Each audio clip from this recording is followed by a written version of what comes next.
முகத்தில் இருக்கக்கூடிய அழுக்கை சரி செய்து கொள்வதற்கு கண்ணாடி எப்படி உதவுகிறதோ அதுபோல அகத்தில் இருக்கக்கூடிய அழுக்குகளை சரி செய்வதற்கு இலக்கியம் உதவி செய்கிறது.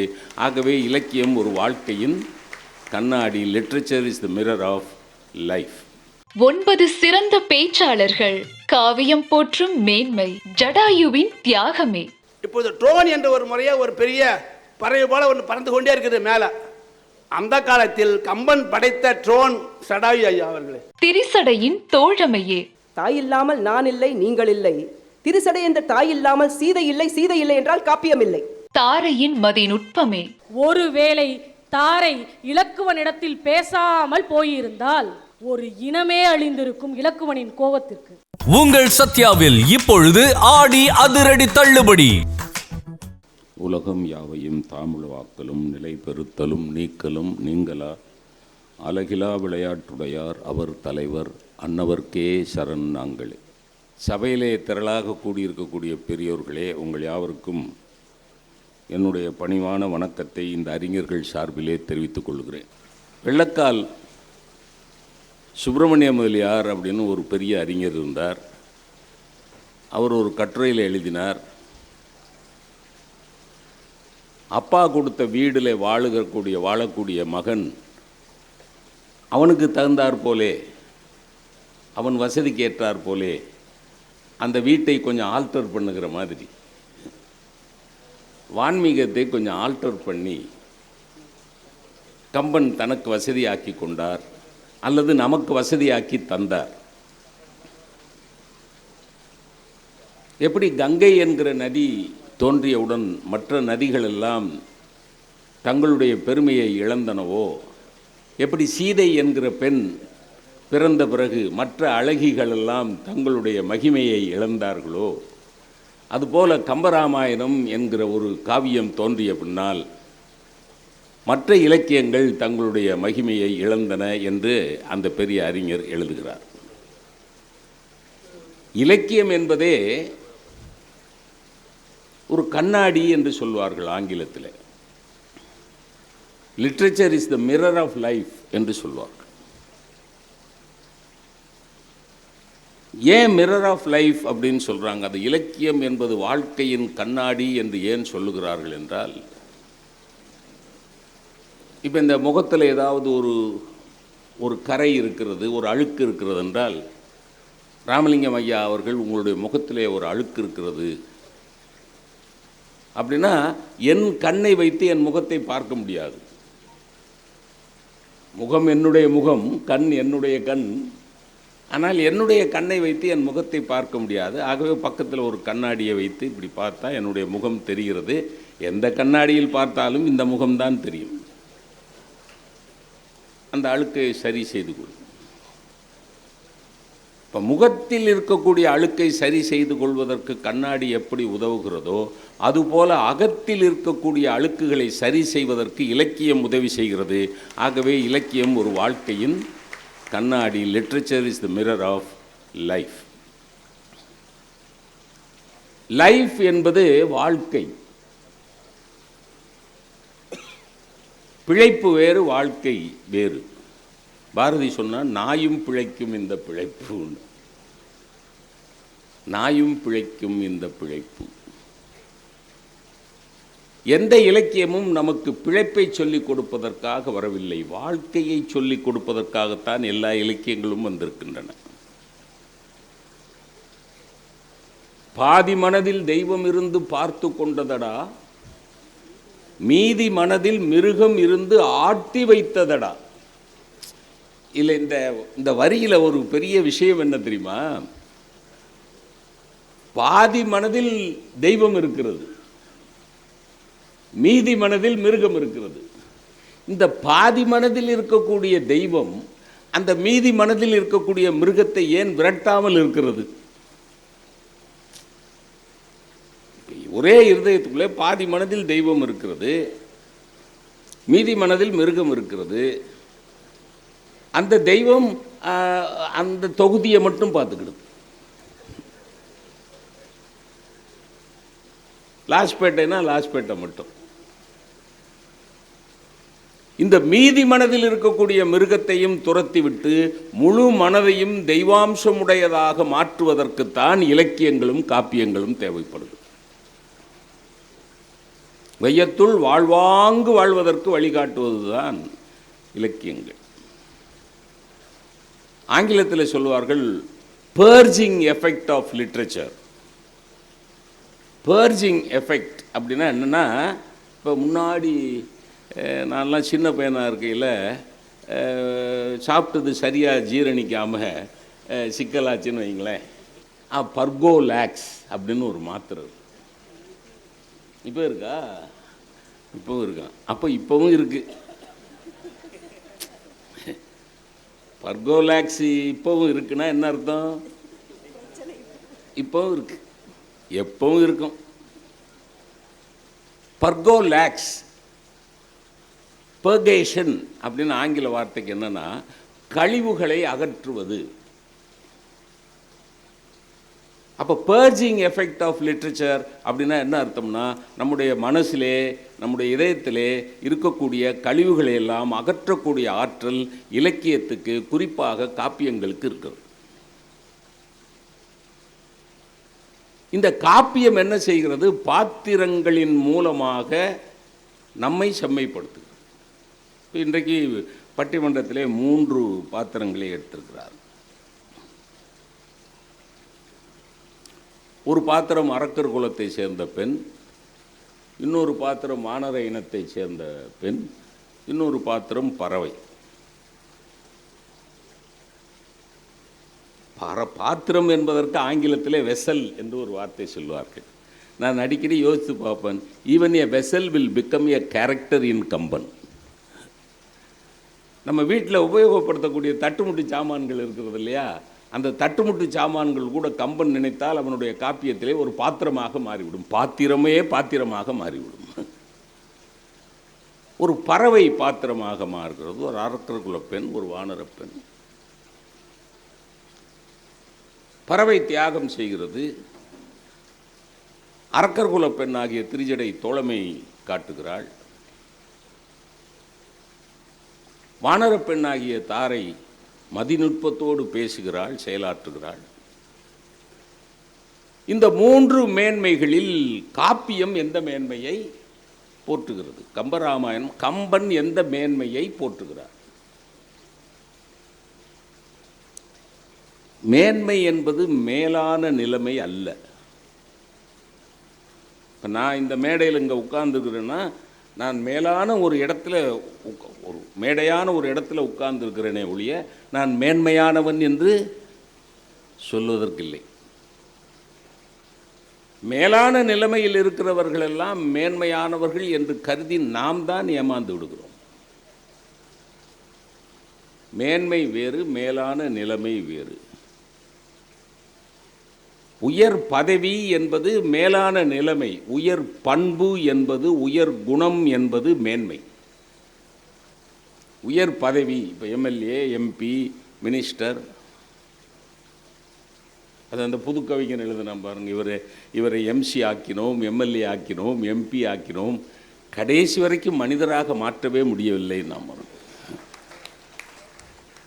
எல்லாமா நாங்கள் தான் ஆக்கணும், ஆனால் கடைசி வரைக்கும் மனுஷனை ஆக்க முடியலைன்னா.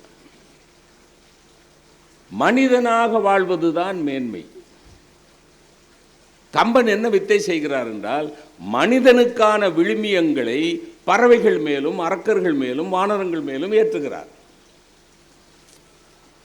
தியாகம், தோழமை, மதிநுட்பம் எல்லாமே மனிதர்களுக்கானது. இதை ஒரு பறவை மேலே ஏற்றுகிறார், ஒரு வானர பெண் மேலே ஏற்றுகிறார், ஒரு அரக்கர் குல பெண் மேலே ஏற்றுகிறார். விழுமியங்களை, மனிதனுக்கான விழுமியங்களை மற்ற பாத்திரங்களின் மேலே ஏற்றி அந்த விழுமியங்களின் சிறப்பை கம்பன் எடுத்து சொல்லுகிறார். உயர் பதவியில் இருக்கிறவர்களெல்லாம் மேலான பதவியில் இருக்கிறவர்களெல்லாம் மேன்மையானவர்கள் அல்ல. மறுபடியும் சொல்றேன்.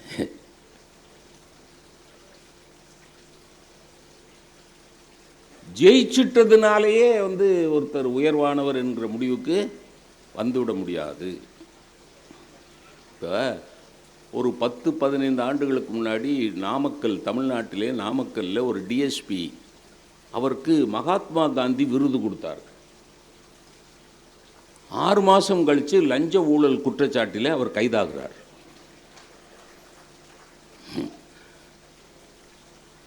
மகாத்மா காந்தி விருது வாங்கினவர். அப்போ மேலான பதவி அல்ல, மேலான பண்பு, அதுதான் மேன்மை. நிறைய பணம் இருக்கிறதல்ல, நிறைவான குணம், அதுதான் மேன்மை. ஆங்கிலத்தில் big shots and great men என்று சொல்வார்கள். பிக் ஷாட்ஸ் வேற, கிரேட் மென் வேற. இப்போ மகாத்மா காந்திக்கு தொழிலதிபர் பிர்லா பிளாங்க் செக்கு கொடுக்குறார். உங்களுடைய விடுதலை போராட்டத்திற்கு எவ்வளவு வேண்டுமோ அவ்வளவு பணத்தை எடுத்துக்கொள்ளுங்கள்னு பிளாங்க் செக்கு கையெழுத்து போட்டு அமௌண்ட்டு ஃபில்லப் பண்ணாமல் கொடுக்குறார்.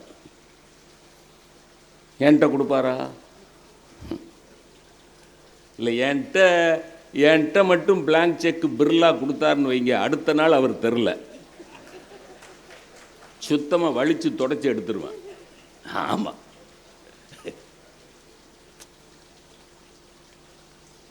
இப்போ ஏன் மகாத்மா காந்திக்கு பிளாங்க் செக்கு கொடுக்குறார் அப்படின்னா, மகாத்மா காந்தி அந்த பிளாங்க் செக்கை பயன்படுத்தி தேவைக்கு அதிகமான எந்த ஒரு நயா பைசாவை கூட அவர் எடுக்க மாட்டார் என்கிற நம்பிக்கை.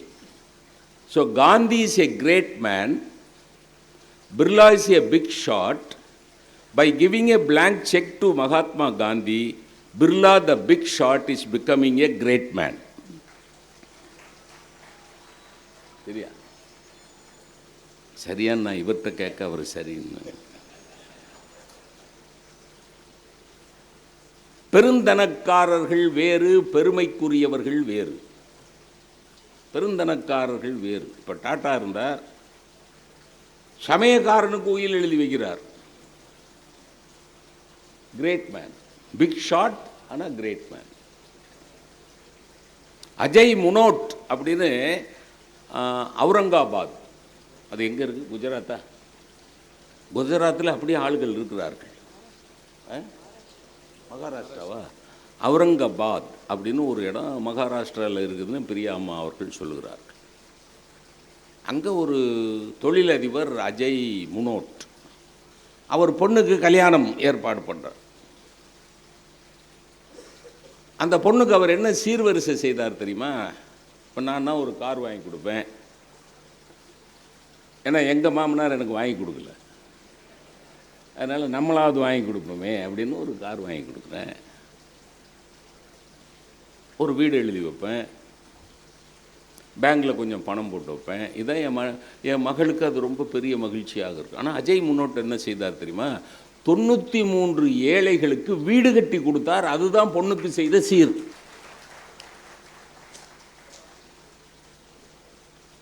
தொண்ணூற்றி 3 ஏழைகளுக்கு வீடு கட்டி கொடுத்துட்டு, அம்மா இதுதாம்மா உனக்கு நான் செஞ்ச சீர்னு சொன்னபோது அந்த மகள் ஏற்றுக்கொண்டாள். பாருங்க, அவர் அஜய் முன்னோட்டை விட அஜய் முன்னோட்டோட மகள் பெருமைக்குரியவள். அந்த மகளை விட அதை ஏற்றுக்கிட்டான் பாருங்க மருமகன். அந்த சண்டாளனை விடக்கூடாது. நம்மனா என்ன பண்ணுவோம்? ஐயோ உங்க வாய, என்னை பார்த்தா லூசு மாதிரி தெரியுதா? நீ 93 ஏழைக்கு வீடு கட்டி கொடு, 150 ஏழைக்கு வீடு கட்டி, எத்தனை ஏழைக்கு வேணாலும் வீடு கட்டி கொடு, எங்களுக்கு செய்ய வேண்டியதை செஞ்சிரு.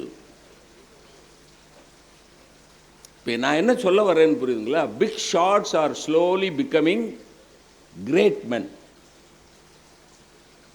பெருந்தனக்காரர்கள் பெருமைக்குரியவர்களாக ஆகிறார்கள். இது மனுஷ ஜாதியிலே. ஆனால் ஒரு பறவை பெருமைக்குரியதாக மாறுகிறது தியாகத்தால். ஒரு வானர பெண் தன்னுடைய மதிநுட்பத்தால் பெருமைக்குரியவளாகிறாள். ஒரு அரக்கர் குல பெண் தன்னுடைய தோழமையால் பெருமைக்குரியவளாகிறாள். தோழமை என்பது அருமையான வார்த்தை. தோழமை என்றவர் சொல்லிய ஒரு சொல்லன்றோ.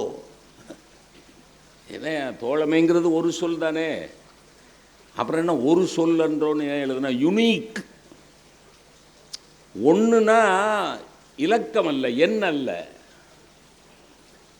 நிகரற்ற சொல், ஒரே ஒரு சொல், யுனீக் வேர்டு. தோழமை என்று அவர் சொல்லிய ஒரு சொல் அன்றோ. ஃப்ரெண்டு அப்படிங்கிறது, கம்பேனியன் அப்படிங்கிறது துணைவன். சும்மா இப்போ புதுச்சேரியிலேருந்து மதுரை வரைக்கும் போகணும், கொஞ்சம் துணைக்கு வர்றீங்களா அப்படின்னா அவர் என் கூட ஃப்ளைட்டில் வந்தாருன்னா அவர் வந்து கம்பேனியன். ஃப்ரெண்டு அப்படிங்கிறது நண்பன். தோழன் அப்படிங்கிறது கம்யூனிஸ்ட் கட்சியில் சொல்லுவார்கள் காம்ரேட். இந்த திரிஜடை தோழமை. ஆக 3 பெரிய விழுமியங்களை ஒரு பறவையின் மேலே, ஒரு அரக்கர் குல பெண்ணின் மேலே, ஒரு வானர பெண்ணின் மேலே ஏற்றி மிகச்சிறந்த மேன்மையை வெளிப்படுத்தி இருக்கிறார் கம்பன். இந்த 3 மேன்மைகளில் எந்த மேன்மையை காப்பியம் போற்றுகிறது? கம்பராமாயணம் எந்த மேன்மையை? கம்பராமாயணம் தான் 3 மேன்மையையும் சொல்லி இருக்கிறது. ஆனால் இந்த 3 மேன்மைகளில் எந்த மேன்மையை கம்பராமாயணம் காப்பியம் உயர்த்தி பிடிக்கிறது என்று தலைப்பு போட்டிருக்கிறார். பாண்டிச்சேரி கம்பன் கழகத்தினுடைய சிறப்பு என்ன தெரியுமா? நம்ம வழக்கமாக விடுதலை போரை பற்றி பேசுகிற போது, சுதந்திர போராட்டத்தை பற்றி பேசுகிற போது மகாத்மா காந்தி சுதந்திரம் வாங்கி கொடுத்தார், நேருவை பற்றி பேசுவோம், நேதாஜியை பற்றி பேசுவோம். ஆனால் திருப்பூர் குமரனை பற்றி, தில்லையாடி வள்ளியம்மையை பற்றி, பகத்சிங்கை பற்றியெல்லாம் அதிகமாக பேசுவதில்லை. அவர்களுடைய பங்களிப்பு இல்லாமல் விடுதலை கிடைத்திருக்காது. ஒரு திருப்பூர் குமரன் தலையில் அடிபட்டு இறந்தார் என்றால் அது பெரிய விஷயம். ஆனால் மகாத்மா காந்தி பேர் நின்ற அளவுக்கு திருப்பூர் குமரன் நிற்கலை. ஏன்னா அவர் ஒரு மைனர் கேரக்டர் மைனராக இருக்கக்கூடாது, ஆனால் மைனர் கேரக்டர் இருக்கலாம். புரிவார் புரிந்து கொள்க. எந்த கேரக்டரும் மைனர் கேரக்டர் கிடையாது. கம்பராமாயணத்தில் எந்த கேரக்டரும் மைனர் கேரக்டர் கிடையாது, எல்லாமே மேஜர் கேரக்டர் தான். ஒரு நீலமாலை உள்பட எல்லாமே மேஜர் கேரக்டர் தான். ஒரு சின்ன ஒரு பகத்சிங்கை பாராட்டுவதைப் போல, ஒரு தில்லையாடி வள்ளியம்மையை பாராட்டுவதைப் போல மகாத்மா காந்தி கேட்குறார் தில்லையாடி வள்ளியம்மையிட்ட, நீ சிறைச்சாலையில் ரொம்ப அவதிப்பட்டாயாமா, உடல் நோய்வாய்ப்பட்டுவிட்டதாக கேள்விப்பட்டேனே, நீ ரொம்ப அவதிப்பட்டாயா? இல்லை ஐயா, இன்னொரு முறை சிறைக்கு போக வேண்டுமானாலும் நான் தயாராக இருக்கிறேன் என்று ஒரு 17 வயது பெண் சொல்லுகிறாள் என்றால் அவளுடைய பங்களிப்பை நீங்கள் சாதாரணமாக நினைப்பீர்களா? எப்படி காந்தியை பேசுகிறோம், நேருவை பேசுகிறோம், நேதாஜியை பேசுகிறோம், ஆனால் பகத்சிங்கை பற்றியோ, திருப்பூர் குமரனை பற்றியோ, தில்லையாடி வள்ளியம்மையை பற்றியோ அவ்வளவு அதிகமாக பேசுவதில்லை. அதுபோல் ராமனை பேசுகிறோம், பரதனை பேசுகிறோம், லக்குவனை பேசுகிறோம், ராவணனை பேசுகிறோம். ஆனால் ஒரு தாரையை, ஒரு திரிஜடையை, ஒரு ஜடாயுவை அந்த அளவுக்கு அதிகமாக பேசுவதில்லை. சிறு பாத்திரங்களுக்கும் பெருமை வழங்க வேண்டும் என்று தீர்மானித்த புதுவை கம்பன் கழகத்துக்கு பாராட்டுகள். சிறு பாத்திரங்களையும் டிஸ்கஸ் பண்ணுவோம். ஏன்னா கீழே இருக்கிறவங்கள்ட்டையும் மேன்மை குணம் இருக்கலாம்ல. மேலிருந்தும் மேலல்லர் மேலல்லவர், கீழிருந்தும் கீழல்லர் கீழல்லவர். மறுபடியும் அதுதான். மேலே இருக்கிறதுனால ஒருத்தன் மேலானவன் ஆகிவிட முடியாது, மேன்மையானவன் ஆகிவிட முடியாது. கீழே இருப்பதனால ஒருத்தன் கீழானவன் ஆகிவிட முடியாது. நான் உங்களுக்கு ஒரு யதார்த்தமான உதாரணம் சொல்லுவேன். பஸ்ஸில் போயிட்டுருக்கிறேன்.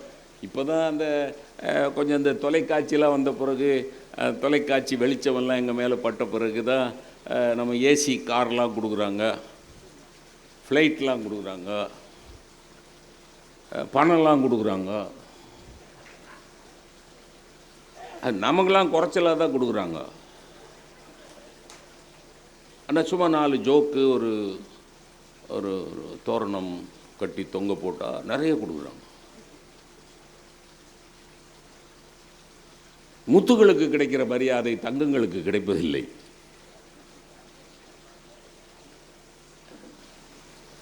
இதுக்கு மேல் சொல்ல முடியாது. பஸ்ஸில் போயிட்டுருக்கேன், ஒரு நிகழ்ச்சிக்காக பஸ்ஸில் போயிட்டுருக்குறேன். டீக்காக ட்ரெஸ் பண்ணிவிட்டு ஒருத்தர் நிற்கிறார். பெரிய சபை இருந்தாலும் சொல்வதில் ஒன்றும் தப்பில்லை. நான் இந்த பக்கத்தில் சீட்டில் ஓரத்தில் உட்கார்ந்துருக்குறேன். என் பக்கத்தில் அவர் நிற்கிறார். அவர் பார்த்திங்கன்னா பிரமாதமான பேண்ட் போட்டு ஷர்ட் போட்டு டக்கின் பண்ணி இப்படி படிய தலைவாரி பிரமாதமாக நிற்கிறார். அவருக்கு நேர முன்னாடி ஒரு இளம்பெண் இருக்கிறார். அந்த பஸ்ஸு குலுங்குகிற போது, பஸ்ஸில் சடன் பிரேக் போடுகிற போது அதை பயன்படுத்தி கொண்டு அந்த பொண்ணு மேலே போய் விழுறார். ஆளை பார்த்தீங்கன்னா இந்த மனுஷன் இப்படி செய்வானா, என்னடா இது இவ்வளோ டீசெண்டாக இருக்கிறான், இவ்வளோ decent look is not decency. பார்க்குறதுக்கு பிரமாதமாக இருக்கிறதுனால அவன் மேலே விழுறார். எனக்கு சங்கடமாக இருக்குது. சொல்லலாமா அந்த ஆள்கிட்ட, ஏயா இப்படி செய்கிற, அறிவு கிட்டத்தனமாக செஞ்சிட்ருக்கிற, உனக்கு மகள் இல்லையா, உன் மகள்கிட்ட இப்படி யாராவது பிஹேவ் பண்ணால் நீ ஒத்துக்குவியா அப்படின்னு கேட்கலாம்னு நினச்சேன். ஆனால் கேட்டோம்னா அவன் என்னை விட உயரமாக தடியாக இருக்கிறான்.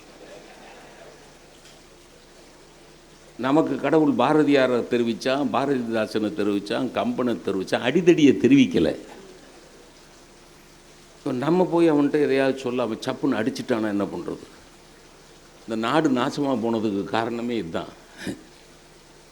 நான் பாட்டில் உட்கார்ந்துருக்குறேன், ஆனால் கச்ச கச்ச கச்ச கச்ச கச்சன்னு வருது.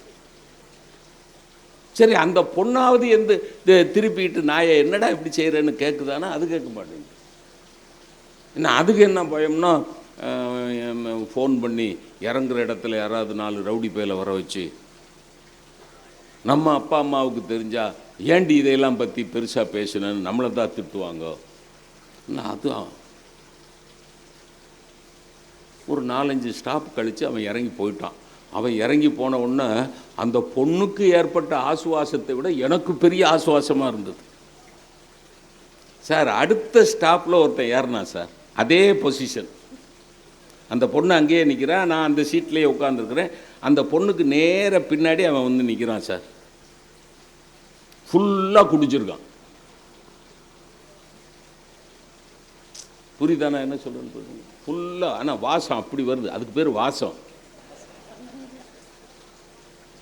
அப்படி குடிச்சிருக்கான். நம்ம பக்கத்தில் நிற்கிறான், ஃபுல்லாக குடிச்சிருக்கான். குடித்திருந்தால் மட்டும் ஒருவன் கெட்டவன் என்கிற முடிவுக்கு தயவு செய்து வராதீர்கள். அவன் குடிச்சிருந்தான், நான் வாட்ச் பண்ணிகிட்டே வர்றேன், பஸ்ஸு அதே மாதிரி ஜெர்க்காகுது, அதே மாதிரி திருப்புற போது சரியுது. நான் சொல்கிறேன், அரை மணி நேரமாக வாட்ச் பண்ணுறேன்.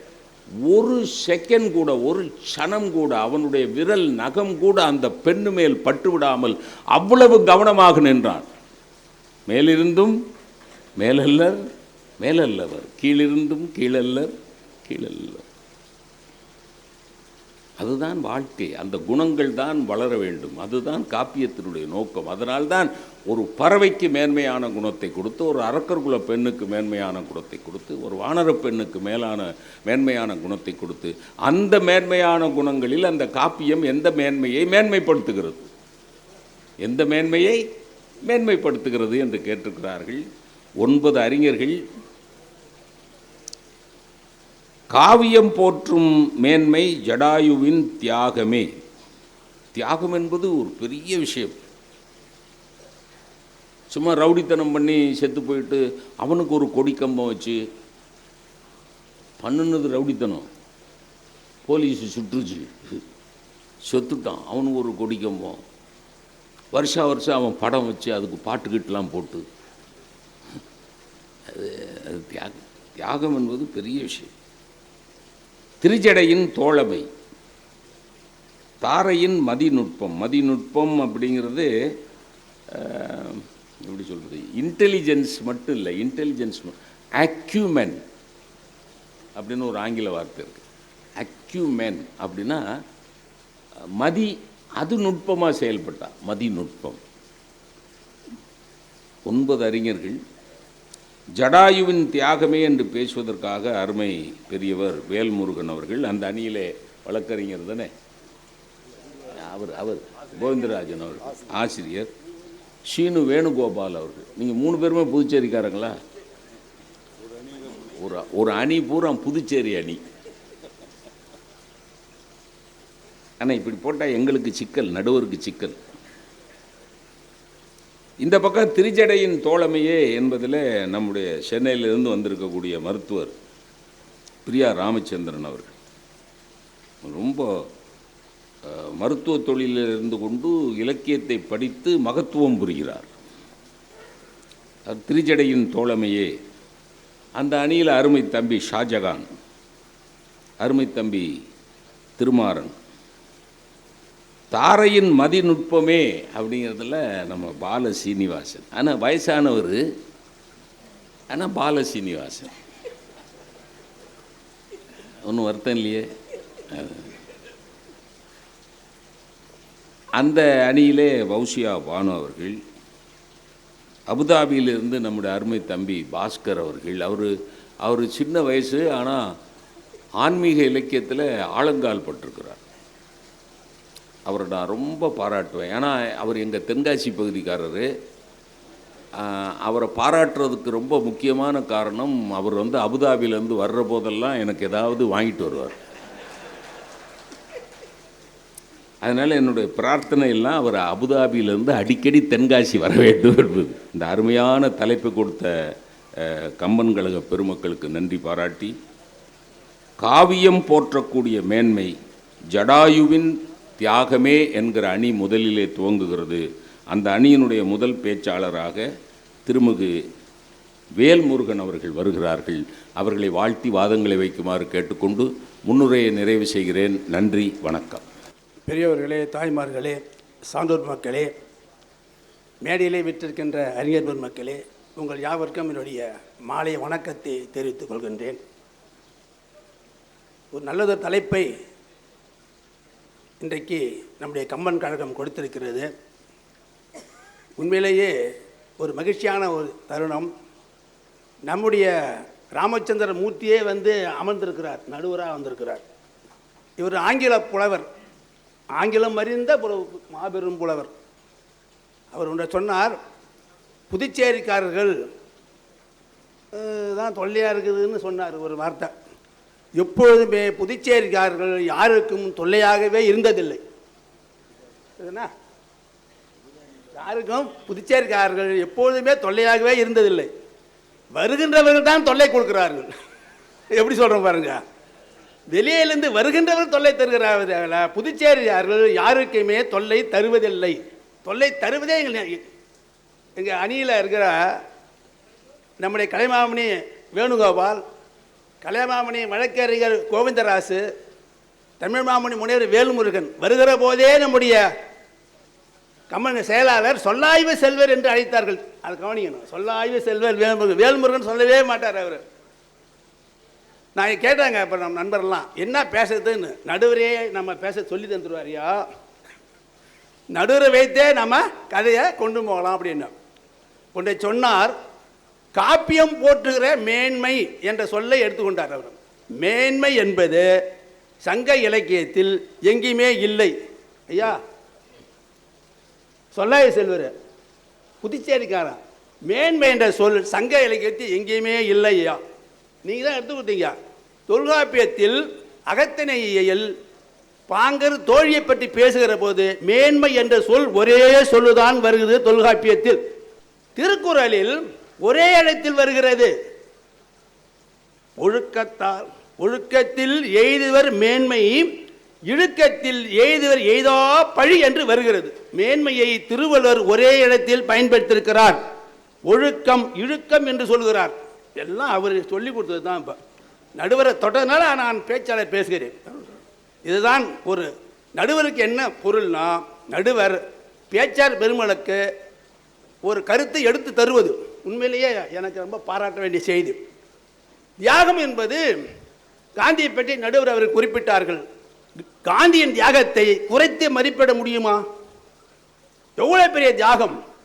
அதுபோலத்தான் நம்முடைய சடாயு ராவனோட சண்டையிட்டு போரிட்டு அவனுடைய மணிமுடியை கீழே தள்ளி இல்லையா, நகத்தாலும் மூக்கினாலும் இறக்கியனாலும் அவனை அடித்து அடிபட்டு கீழே கிடக்கிறான். ராமலக்ஷ்மணன் தேடிக்கொண்டு வருகிறார். ராமா ராமா என்று வருகிற போது அவன் சொல்கிறான், ஏ ராமா, சீதையை ஏன் தனியே விட்டு விட்டு போனாய்? செய்யலாமா இப்படி? நான் இங்கே பாருங்க, இப்போ இருக்கிற இளைஞருக்கு ஒன்று சொல்கிறேன். இப்போது ட்ரோன் என்ற ஒரு முறையாக ஒரு பெரிய பறவை போல ஒன்று பறந்து கொண்டே இருக்குது மேலே. அந்த காலத்தில் கம்பன் படைத்த ட்ரோன் சடாயு ஐயா அவர்களே. எத்தனை சடாயு கம்பனை பற்றி விடுகிறான். இது சொல்கிறேன் பாருங்க. சடாயு சொன்னது, சடாயு ஒரு பெரிய தத்துவவாதி. அவர் சொன்னார்கள தத்துவவாதி. அவர் ஒரு தத்துவத்தை அடிப்படையாக வைத்தே பேசுகிறார் சடாயு. அதிசயம் ஒருவரால் அமைக்கலாகுமோ, துதிவரு பிறவின் இன்பம் துன்பந்தான், விதிவயம் என்பதை மேற்கொள்ளாவிடில் மதிவெளியால் விதி வெல்ல வெல்லமோ. அதிசயம் ஒருவரால் அமைக்கலாகுமோ, துதிவரு பிறவியின் இன்பம் துன்பந்தான், விதிவயம் என்பதை மேற்கொள்ளாவிடில் மதிவெளியால் விதியை வெல்ல வெல்லமோ. எவ்வளோ பெரிய தத்துவத்தை சொன்னான் பாருங்க. நமக்கு அதிசயம் என்பது நமக்கு தெரியாமலேயே நம்மோடு கூடவே ஒரு பொருள் வருகிறது. அதுக்கு பேர் என்ன? ஊழ்வினை, விதி. என்ன அழகா சொன்னான் பாருங்க. அதிசயம் ஒருவரால் அமைக்கலாகுமோ. உண்மையிலேயே கம்பன் விழாவுக்கு 3 மாதத்துக்கு முன்பாகவே நம்முடைய செல்வ கணபதி அவர்களும் சிவக்கோந்த அவர்களும் எங்களை எல்லாம் போட்டு உருட்டி கிருட்டி 3 மாதத்துக்கு முன்பாகவே எல்லாம் செய்கிறோம். ஒருவரால் அமைக்கல் ஆகாது. புதுவை மக்களுடைய பேர் ஆதரவு இருப்பதனால்தான் இந்த அதிசயமான விழாவை புதுச்சேரியில் நடத்த முடிகிறது. சடாயு சாதாரண ஆள் இல்லை. செனகல் என்ற அந்த லத்தீன் பேராசிரியர் சொல்கிறார், philosophy is nothing, it prepare to die. மனிதனை இறப்பதற்கு தயார் செய்கிறது. மனிதனை இறப்பதற்கு தயார் செய்கிறது. அந்த தயார் செய்த இடத்தை தான் கம்பன் காட்டுகிறான். மேன்மை என்பது மேலானது, நொபிலிட்டி, டிக்னிட்டி, அவர் சொன்னது மெஜஸ்டிக் மேன்மை. ஆனால் தாகம் செய்தனால சடாயுடைய உயர்வு மேலேயே சென்று விட்டது. அவன் ஒரு எவ்வளோ அழகா சொல்றான் பாருங்க, தத்துவ கருத்தை சொல்கிறான் பாருங்கள். ஏய் ராமா, பம்பிடை கொங்கை வஞ்சி வனைத்திடை தமிழ் வைக. சாதா சீதை தனியா இருந்தா காட்டுல, அவன் விட்டுட்டு நீயா வெளியே போன. பம்பிடை கொங்கை வஞ்சி வனைத்திடை தமிழ் வைக, கொம்பிடை மானின் பின்போய் குளப்பழி கூட்டிக் கொண்டீர். நம்ம சொல்றான் பாருங்க. அவன் என்ன, அவன் ஜடாயு என்ன தியாகம் செய்தார் அதை சொல்லுங்க. அதை நீங்க மெஜஸ்டிக்கா சொல்லுங்க. அந்த பாட்டை முடிச்சிடறையா. கொம்பிடை மானின் பின்போய் குளப்பழி கூட்டிக் கொண்டீர், அம்பிடை வரிவில் செங்க ஈமென் ஆயின் காலை. உன் கையில வில்லு இருக்குது, அது எவ்வளவு கூர்மையா இருக்குது. நீங்க சொன்னீங்களா, அந்த கூர்மையான அறிவை கொண்டு நீ சிந்தித்து பார்த்தாயா? சிந்திக்காமல் ஏன் மானியன் பின்போல் செய்தாய்? உண்பிழை என்பதல்ல உலகம் செய் பிழையும் உண்டோ.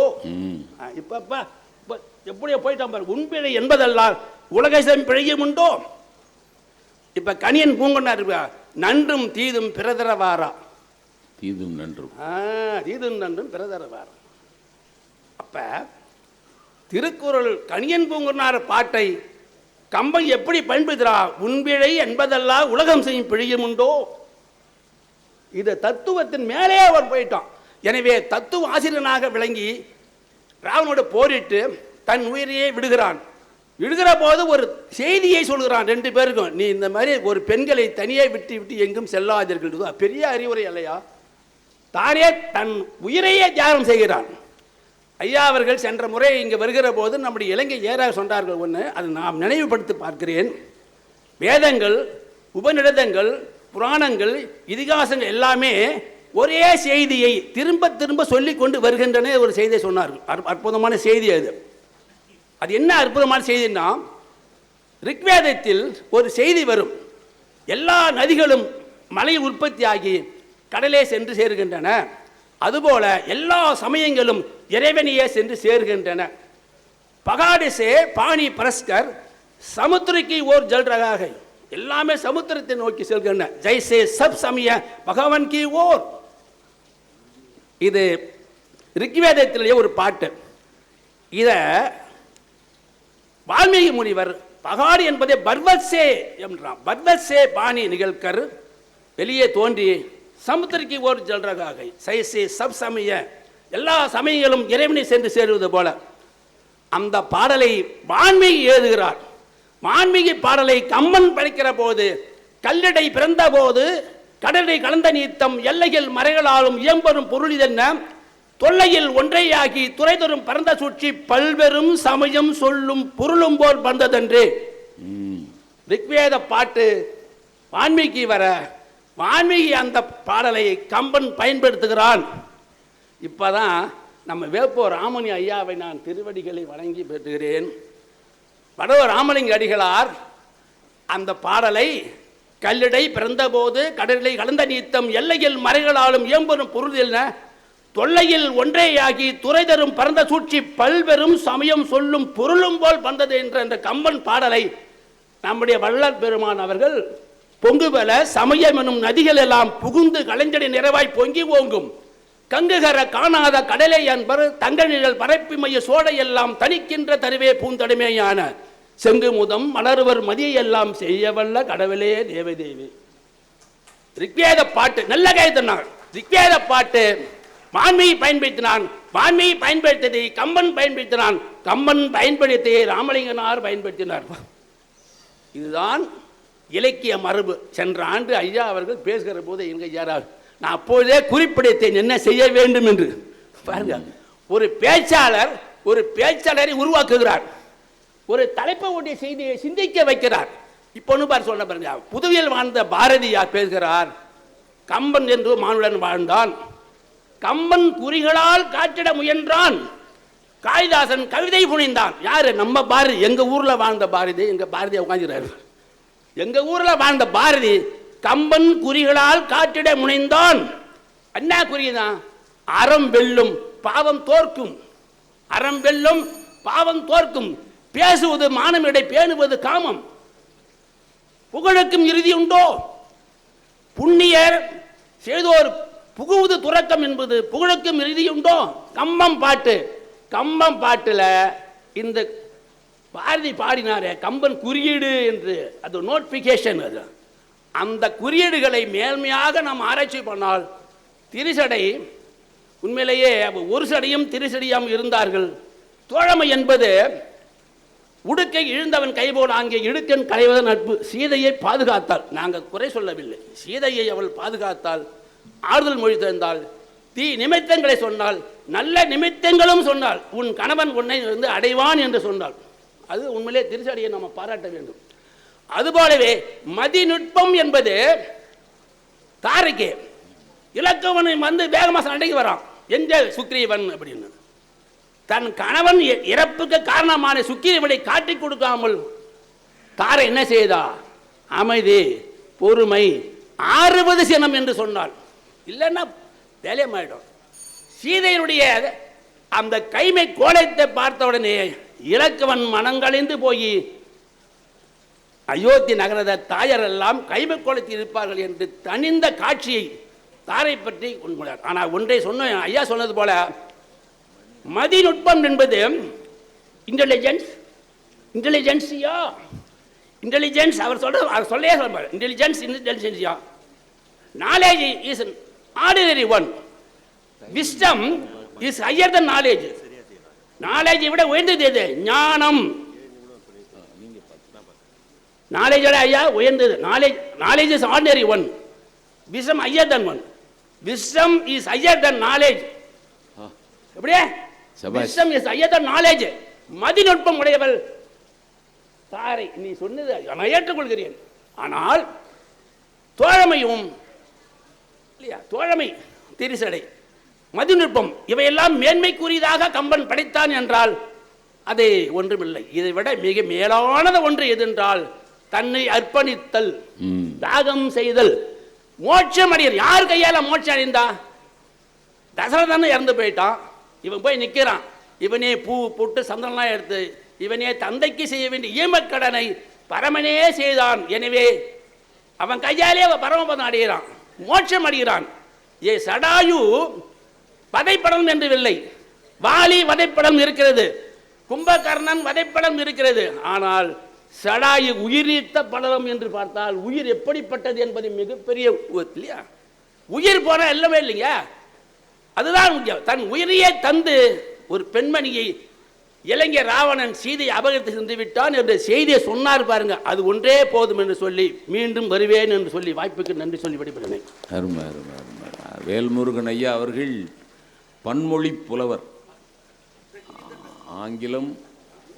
ஆங்கிலம் சமஸ்கிருதம் தமிழ் பிரமாதமாக பேசி கடைசியில் உயிரை தியாகம் பண்ணுறத மாதிரி பெரிய விஷயம் வேறு எதுவுமே கிடையாது. உண்மைதானே? யாருக்கும் வாய்க்காத பாக்கியம் ஜடாயுக்கு வாய்த்தது. ராமன் கையாலே ஈமக்கடன். தசரதனுக்கு கூட கிட்டாத பாக்கியம் ஜடாயுக்கு கிடைத்தது. அதை அப்படி லேசாக அப்படி தொட்டு காட்டிட்டு. ஏன்னா நல்ல பேச்சாளர்கள் தலைப்பை விஸ்தாரமாக பேசணும்னு அவசியம் இல்லை, டக்குன்னு சுட்டி காட்டினா போதும். அது மாதிரி டக்குன்னு சுட்டி காட்டிட்டு பிரமாதமாக புரிஞ்சுனா. அவர் சொன்ன ஆங்கிலம் எனக்கு புரிந்தது, தமிழ் எனக்கு புரிந்தது. ஆனால் இந்த மத்தியில் சமஸ்கிருதத்தில் ஏதோ சொன்னார், அது எனக்கு புரியலை. அதனால் ஒன்றும் கேடில்லை. இந்தியா அது. சரி, ஓ அது இந்தியா. சரி சரி சரி சரி சரி, சபாஷ் சபாஷ் சபாஷ். நல்ல அது மாதிரி தமிழ் மேடைகளில் பல மொழிகளில் பேசுகிறது. நம்ம பர்வீன் சுல்தான் அம்மா கிளம்பி போயிட்டாங்க. அவங்க சென்னை கம்பன்களத்தில் டக்குன்னு ஒரு உருதுலேருந்து ஒரு கவிதை சொன்னாங்க. பால சீனிவாசனுக்கு அவங்க கட்சிக்கு சார்பாக அந்த சப்போர்ட்டாக சப்ஸ்டான்ஷியேட் பண்ணுறதுக்காக உருதுலேருந்து ஒரு கவிதையாக பயங்கரமாக ஒரு 3 நிமிடம் வரைக்கும் சொன்னாங்க. அதுக்கப்புறம் நான் பேசணும். எனக்கு உருது தெரியாது, நான் பார்த்தேன். ஆனால் எனக்கு ஜப்பானிய மொழி தெரியும். அதனால் நான் என்ன பண்ணேன், அந்த உருது கவிதைக்கு பதில ஜப்பானிய மொழியில் சொன்னேன். சிச்சியம் ஓ யா ஓ சீ அப்படி இல்லை. சபையில் இருந்த எல்லாருக்கும் அந்த கவிதை புரிஞ்சிருச்சு, புரிஞ்சு கைதட்டிட்டாங்க. நல்ல அருமையாக வேல்முருகன் பிரமாதமாக பேசுகிறார். இப்போது நம்முடைய சகோதரி, அது திருஜடைக்காக ஒரு சகோதரியே பேசுகிறது ரொம்ப பொருத்தமுடையது. திருஜடையின் தோழமையே மேன்மை மிக்கது என்று மருத்துவர் பிரியா ராமச்சந்திரன் அவர். மாட்சிமை மிக்க நடுவராயமே, மன்றத்தில் அமர்ந்திருக்கும் ஆண் ரவிந்தடங்கிய சான்றோர் பெருமக்களே, மேடையில் அமர்ந்திருக்கும் என் சகோதர சகோதரிகளே, உங்கள் அனைவருக்கும் மகிழ்ச்சியோடு என் வணக்கத்தை தெரிவித்துக் கொள்கிறேன். காப்பியம் போற்றும் மேன்மை திரிசடையின் தோழமையே என்ற தரப்பின் துவக்க உரையை உங்கள் முன் சமர்ப்பிக்க வந்திருக்கிறேன். வழக்கம் போல புதுச்சேரி கம்பன் கழகத்தினர் ஒரு ஒப்பீட்டிற்காக 3 சிறந்த பாத்திரங்களை தேர்ந்தெடுத்திருக்கிறார்கள். அதற்காக புதுச்சேரி கம்பன் கழகத்தின் தலைவர், துணைத் தலைவர், செயலாளர் உள்ளிட்ட நிர்வாகிகள் அனைவருக்கும் என் வாழ்த்துக்களை தெரிவித்துக் கொள்கிறேன். 3 பாத்திரங்களும் அறத்திற்கு துணை நின்ற பாத்திரங்கள். எனவே அந்த பாத்திரங்களின் ஏற்றத்தாழ்வை சீர்தூக்கி பேசுவது பொருந்தாது என்று நினைக்கிறேன். ஐயா மிக அருமையாக சொன்னார், மேன்மையை பற்றி சொன்னார். மேன்மை என்பது செயலில் தங்கியிருக்கிறது. செயலின் வெற்றி என்பது செய்பவரின் குணத்தில் தங்கியிருக்கிறது, அவன் ஆற்றலில் தங்கியிருக்கிறது. இந்த 3 பாத்திரங்களும் சிறந்த ஆற்றலாளர்கள், நல்ல குணமுடையவர்கள். இங்கே அதுவல்ல கேள்வி. இந்த 3 பாத்திரங்களின் பங்களிப்பில் எந்த பாத்திரத்தின் பங்களிப்பு காப்பியத்தில் மிக பெரிய அளவில் போற்றப்படுகிறது என்பதுதான் கேள்வி. இந்த கேள்வியை 4 கோணத்தில் அணுகலாம் என்று நினைக்கிறேன். முதலில் இந்த பாத்திரத்தின் பங்களிப்பை பற்றி கவி சக்கரவர்த்தி என்ன சொல்கிறான்? இந்த பாத்திரத்தின் பங்களிப்பை பற்றி, இந்த பாத்திரத்தின் பங்களிப்பை மற்ற கதை மாந்தர்கள் எப்படி வரவேற்றார்கள்? 3வது, இந்த காப்பியத்தின் பங்களிப்பு கதையின் பரிணாம வளர்ச்சிக்கு எவ்வண்ணம் துணை புரிந்தது? 4வது, இந்த பாத்திரத்தின் முயற்சி சித்தி அடைந்ததா இல்லையா? இந்த 4 கோணங்களில் பார்த்தால் இந்த தலைப்பை முழுமையாக அணுகலாம் என்று நான் தாழ்மையோடு கருதுகிறேன். அந்த வகையில் பார்க்கும் பொழுது ஜடாயு பறவை இனத்தில் பிறந்தவன், உயிர் தியாகம் கொடுத்து புத்தேளிர் ஒருவரானான், தேவர்களிலே ஒருவரானான். கம்பன் ஜடாயுவை பற்றி சொன்னான், புகழுக்காக உயிரை விற்ற ஜடாயு என்றான். மிகப்பெரிய மாட்சி பாருங்கள். அது மட்டுமல்ல, எம்பெருமான் ஜடாயுக்கு தன் கையாலேயே சத்கதி கொடுத்தான். எம்பெருமான் ஜடாயு எந்தையே என்று அழைத்தான். இதெல்லாம் அந்த பாத்திரத்துக்கு கிடைத்த ஏற்றம்தான். ஆனால் ஜடாயுவின் முயற்சி சித்தி அடைந்ததா என்றால் இல்லை. ஜடாயு ராவணனுக்கு புத்தி சொல்லி பார்த்தான், பலிக்கவில்லை. ராவணன் சீதையை கொண்டு போவதை தடுக்க முயற்சி செய்தான், முடியவில்லை. ராவணன் சீதையை எங்கே கொண்டு போனான் என்று ராமனிடம் சொல்ல வேண்டும் என்று காத்திருந்தான், அதுவும் கைகூடவில்லை. எனவே ஜடாயு செய்ய நினைத்தது நடக்கவில்லை. சரி, ஜடாயு என்றொரு பாத்திரம் இல்லை என்றால் இந்த காப்பியத்தின் பரிணாம வளர்ச்சிக்கு எந்த ஒரு இடையூறும் வந்திராது. அதுதான் உண்மை. தாரையும் அப்படித்தான்.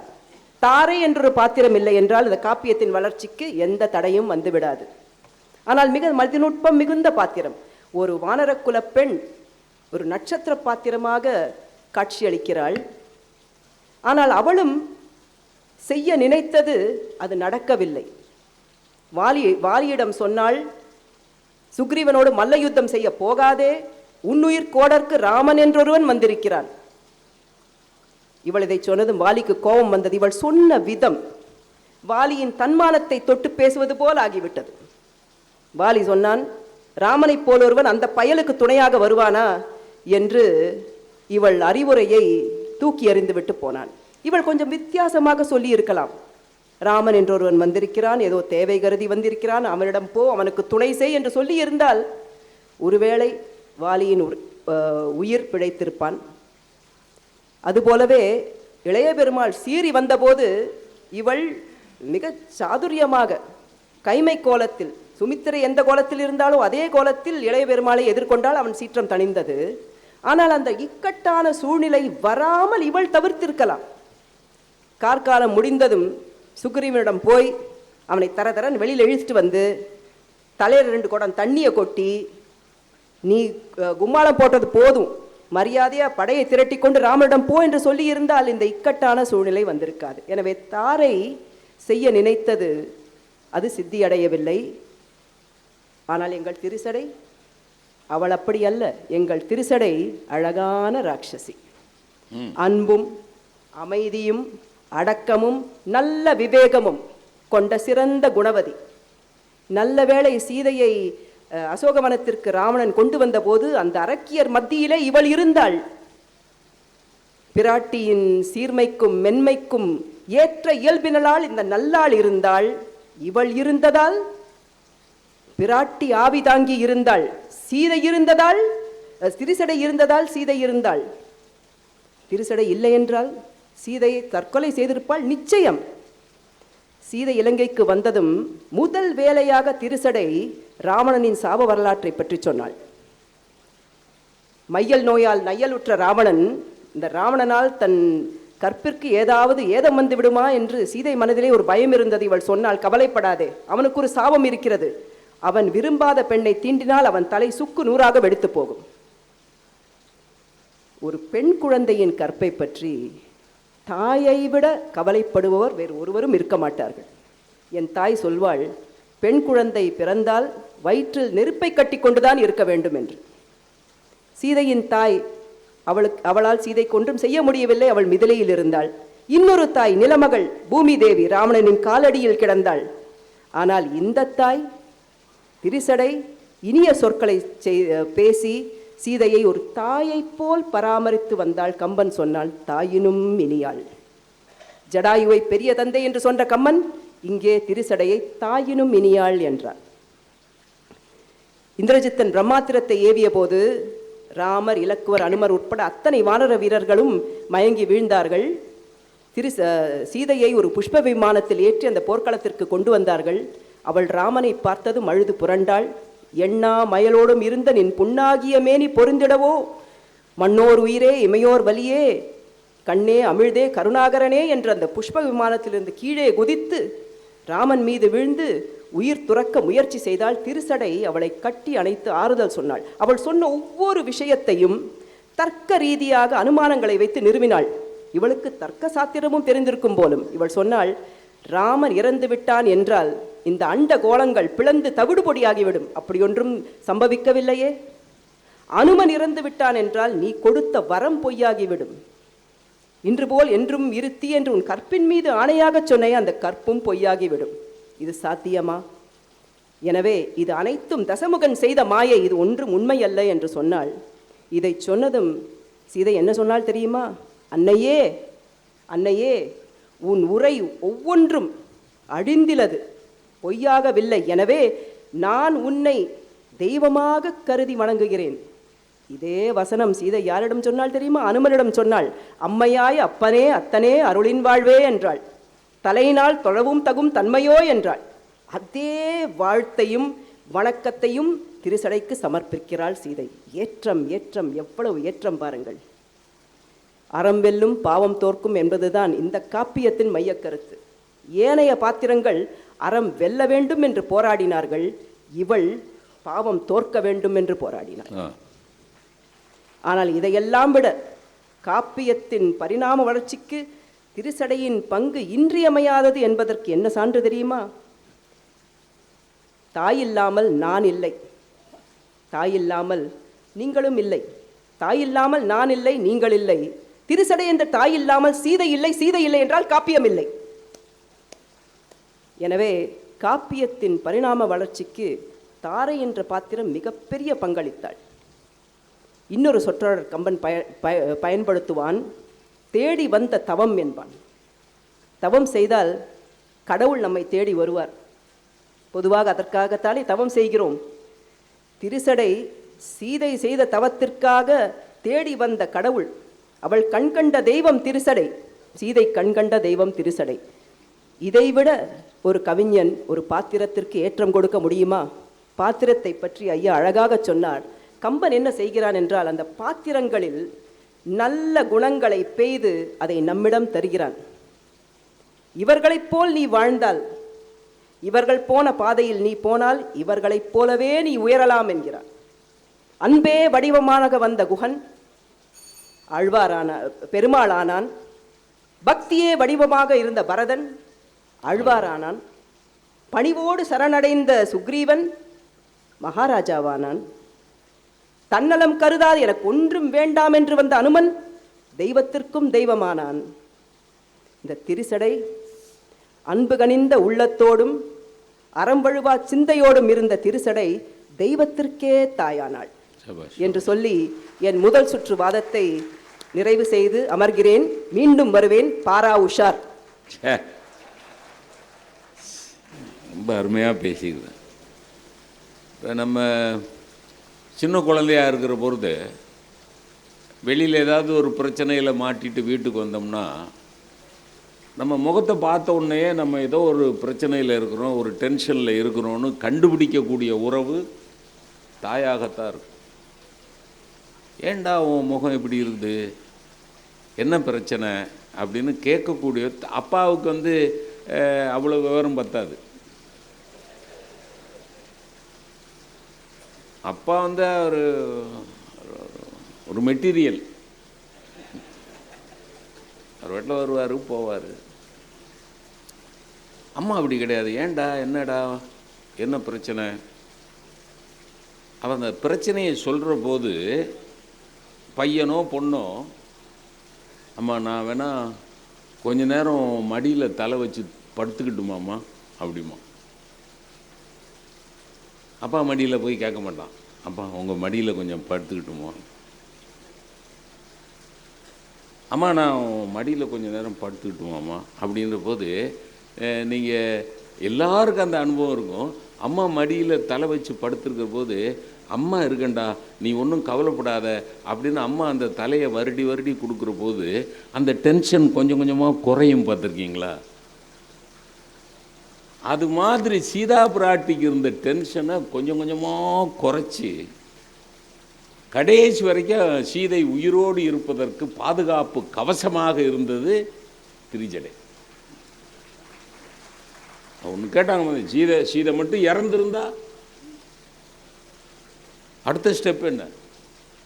கதை முடிஞ்சு போச்சு. கதை முடிஞ்சா கதை முடிஞ்சுது. பிரமாதம், நல்ல லாஜிக். அந்த அந்த லாஜிக் கரெக்டாக இருக்கு. இப்போ ஜடாயு உயிர் தியாகம் பண்ணலைன்னா காப்பியம் என்ன நின்னா போயிட போகிறது? அது தேடிக்கிட்டு வந்தவர் ராமன் தேடிக்கிட்டு தான் வந்திருப்பார். நகையெல்லாம் கிடந்திருக்கும், பார்த்துருப்பார். தாரை வாலியை தடுக்காமல் இருந்திருந்தா என்ன? இதே வாலி தடுக்காமல் இருந்தால் வாலி சண்டைக்கு தடுத்தாலும் அங்கே தானே போனான். தடுத்தாலும் சண்டைக்கு தானே போனான்.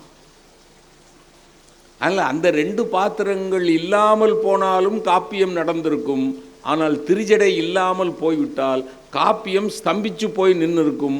ஆகவே திரிஜடையினுடைய தோழமை தான் மிக பிரமாதமானது அப்படின்னு போத் லாஜிக்கல் அண்ட் ஃபிலசாபிக்கல் ரெண்டையுமே அருமையாக செஞ்சுக்கிறோம். இப்போ பால சீனிவாசன் பெரிய லாயர் அவர். ஆனால் இது கோர்ட் இல்லையே. கோர்ட்னா ஏதாவது செஞ்சிடலாம். இந்த கோர்ட்டில் ஒரு நீதிபதி குற்றவாளி கூண்டில் இருக்கிற அந்த சாட்சி சொல்ல வந்தவன்கிட்ட வக்கீல் கேட்டாராம், இந்த பொய் சாட்சி தானே சொல்ல வந்திருக்கிற, இப்படி சாட்சி சொல்கிறதுக்காக காசு வாங்கினியா அப்படின்னு அப்படி கேட்காம காசு வாங்கினியான்னு கேட்டிருக்காரு. அவன் பேசாமல் நின்று இருக்கான். ஏய், காசு வாங்கினேன்னு சொல்லு, இல்லைன்னா இல்லைன்னு சொல்லுடா அப்படின்னா அவன் பாட்டணும். கடைசி நீதிபதி வெக்ஸாகி என்ன பண்ணிடுறாரு, ஏப்பா அவர் வக்கீல் பால சீனிவாசன் திரும்ப திரும்ப கேட்குறாரு, காசு வாங்கினியான்னு. வாங்கினேன்னு சொல்லு, இல்லைன்னா இல்லைன்னு சொல்லப்பா, ஏன்னா மண்ணா நின்றுக்கிட்டு இருக்க அப்படின்னு ஒன்று. அந்த குற்றவாளி கூண்டில் சாட்சி சொல்ல வந்தவன் நின்றுவன் டக்குன்னு ஜட்ஜு பக்கம் திரும்பி, ஜட்ஜையா காசு வாங்கினியான்னு வக்கீல் ஏன்ட்டையா கேட்டார், நான் உங்கள்கிட்டன்னு நினச்சேன். நான் உங்கள்கிட்டன்னு நினச்சில நான் பேசாமல் நின்றுக்கிட்டு இருக்கிறேன் அண்ணா. அது மாதிரி இது கோர்ட் இல்லை, பட்டிமன்றம். முதலில் இந்த அரங்கத்தில் சுவைஞர்களையும் நோக்கர்களையும் நான் பாராட்டுகிறேன். மிக அமைதியாக எந்த சலசலப்பும் இல்லாமல் இருந்து கேட்கிற உங்கள் திறத்தை போற்றுகிறேன். பட்டிமண்டபத்தில் உரையாற்ற வந்திருக்கக்கூடிய அறிஞர் பெருமக்களே, அருமையாக இந்த கம்பன் விழாவை சிறப்பாக எடுத்து 59 ஆண்டுகள் நிறைவுற்று 60ஆம் ஆண்டை நெருங்கிக் கொண்டிருக்கக்கூடிய கம்பன் கழகத்தாரே, நடுவர் பெருந்தகை அவர்களே, காவியம் போற்றும் மேன்மை என்ற தலைப்பில் நீங்கள் சொன்னது போல ராம அவதாரத்தில், நான் ராமாயணத்தில் பேசவில்லை, ராம அவதாரத்தில் இந்த 3 கதை மாந்தர்களும் போற்றத்தக்கவர்களாக மேன்மையுடையவர்களாக இருந்தார்கள் என்று கொடுக்கப்பட்ட தலைப்பில் நான் என்னுடைய பார்வையை சொல்லுகிறேன். காப்பியத்திற்கான அடையாளங்களை தண்டி அலங்காரம் சொல்லுகிறது. பெருங்காப்பியம், சிறுகாப்பியம். அந்த பெருங்காப்பியத்தில் 4 பொருண்மைகள் கட்டாயமாக இருக்க வேண்டும். அது இல்லையானால் அது சிறுகாப்பியம். அறம், பொருள், இன்பம், இந்த 3ஓடு வீடு பேற்றை பேச வேண்டும். கம்பனின் ராமாவதாரம் பேசுகிறது. 2வது இந்த சொற்கள் போற்றுதல், மேன்மை என்ற 2 சொற்கள். நீங்கள் மேன்மை என்ற சொல்லை ஒரு பக்கமாக வைத்துக்கொண்டு தன்மைகளை சொன்னீர்கள். இப்போது இந்த 3 தலைப்பையும் மீண்டும் ஒரு முறை கருதி பாருங்கள். தியாகம் என்பது தமிழ் சொல் அல்ல, அது வடமொழி சொல். அதற்கு என்ன தமிழ் சொல் என்றால் துறப்பு என்று பொருள். திரிசடையின் தோழமை என்பது முழுமையாக தமிழ் சொல். தாரையின் மதிநுட்பம் என்பதில் மதி என்பது வடமொழி சொல், நுட்பம் என்பது தமிழ் சொல். இந்த மதிநுட்பம் என்பதைத்தான் நுண்ணறிவு என்று தமிழ் பேசுகிறது. மற்ற இரண்டும், அதாவது நுண்ணறிவை தவிர மற்ற இரண்டும் பண்புகள்.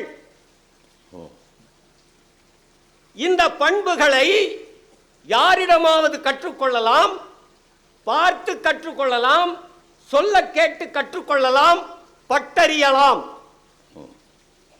நுண்ணறிவு அப்படி அல்ல, அது குணங்களில் ஒன்று. குணங்களில் ஒன்று. ஏன் என்றால் இந்த குணம் பின்பு வரக்கூடிய ஒன்றினை முன்பே சொல்வது ஒரு குணம். பண்பெனப்படுவது பாடறிந்து ஒழுகுதல் என்று சங்கம் பேசுகிறது. அப்ப அந்த இரண்டும் ஜடாயுவுக்கு சம்பாதி கற்றுக் கொடுத்தான்.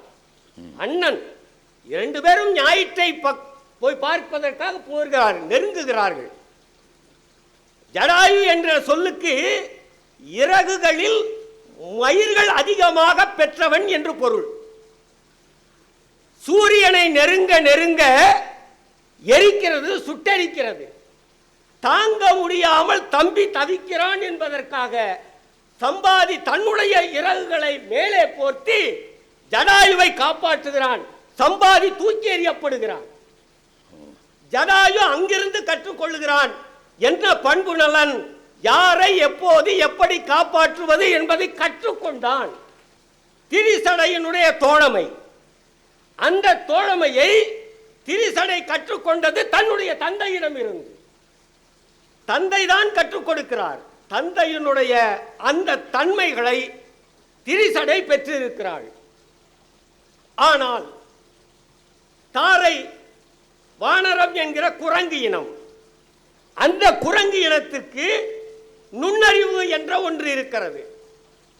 பின்னே வருவதை முன்னே சொல்லுவதை தமிழ் இலக்கியத்தில், தமிழ் மரபில் ஆய கலைகள் 64 ஒன்று. நுண்ணறிவு என்கிற பின்னே வரக்கூடிய ஒன்றினை முன்னே சொல்லுகிற கலை 64 கலைகளில் ஒன்று. ஆகவே இது இந்த இரண்டு பேரினுடைய நிலைகளையும் நான் போற்றுகிறேன், பாராட்டுகிறேன். ஆனால் போற்றுதலுக்கும் பாராட்டுதலுக்கும் அப்பாற்பட்டது மேன்மை. இந்த மேன்மையான குணம் திரிசடைக்கு மட்டும்தான் இருந்தது.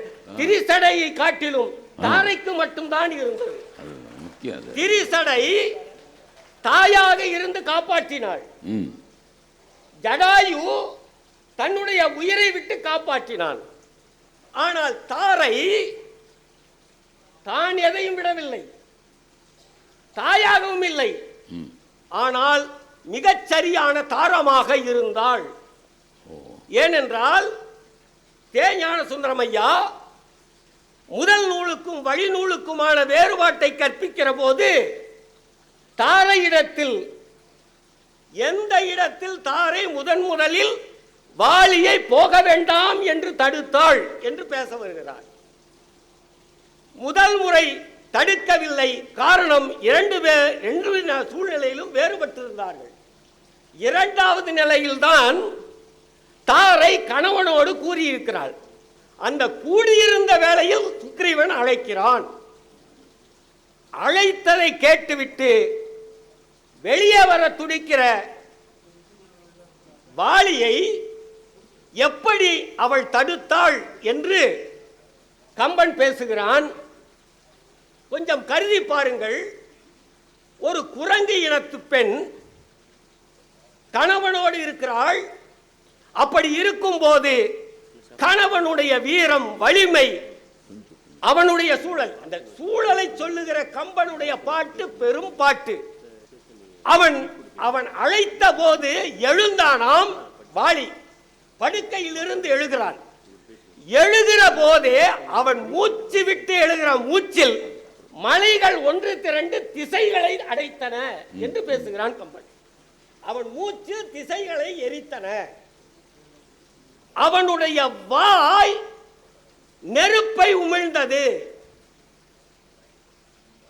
எழுந்த பிறகு தாரையிடத்தில் பேசுகிற போது வாய் புகையை கக்கியது. ரெண்டுக்கும் வேறுபாடு தெரிந்து கொள்ளுங்கள். வாளி எழுந்து சத்தமிடுகிற போது அவள் வாயிலிருந்து வந்தது நெருப்பு, அவள் பேசுகிற போது புகை வந்தது.